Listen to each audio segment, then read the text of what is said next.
Cécile Ernous pour le groupe écologiste et social.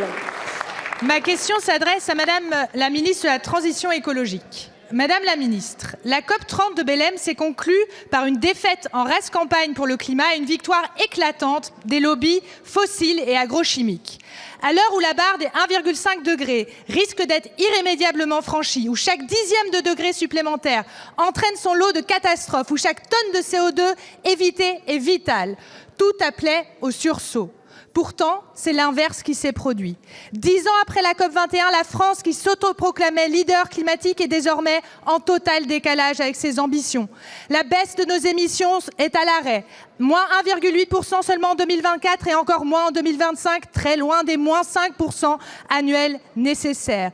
Et comment s'en étonner lorsque notre pays a acté pas moins de 43 mesures de recul climatique en 2 ans, quand des ministres comparent des scientifiques et des activistes du climat à des écoterroristes, quand le Premier ministre reprend à son compte le moratoire sur les énergies renouvelables de l'extrême droite climato-négationniste. Vous dénoncez le pas manqué sur la sortie des fossiles tout en venant à Belém avec le PDG de Total.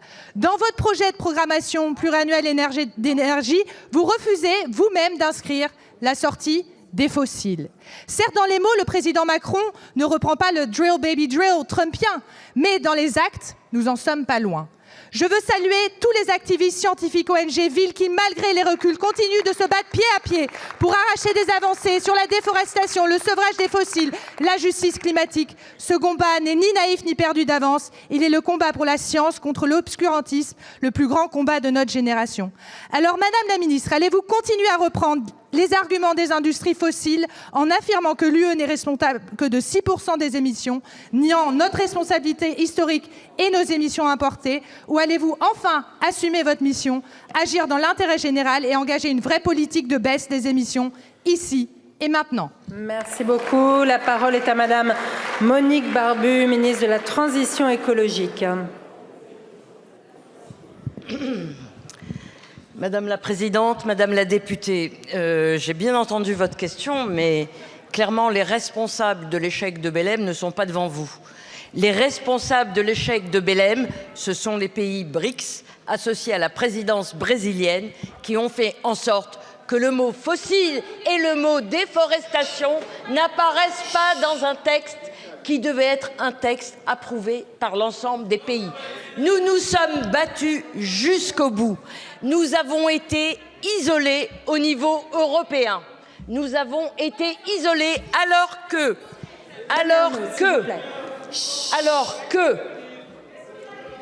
l'Europe est arrivée à Belém avec un engagement sur l'année 2040 de baisser de 90% ses émissions. Et cet engagement, il n'a pu être pris que parce que la France a joué un rôle pivot dans cette négociation.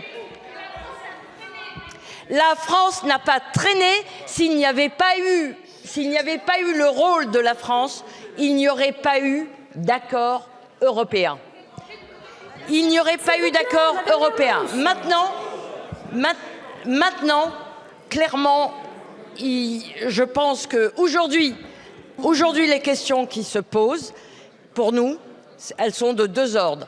C'est mettre en œuvre cet accord européen de 2040 qui va nous engager sur une trajectoire importante de diminution de nos gaz à effet de serre. Et je pense bien évidemment aux fossiles et à l'intérieur des fossiles, je pense au méthane. Mais il va aussi falloir que nous discutions maintenant au niveau international du cadre dans lequel nous travaillons. Il n'est pas possible d'imaginer que l'Europe seule soit le continent où des engagements climatiques se prennent compte tenu des émissions mondiales. Merci beaucoup, Madame la Ministre.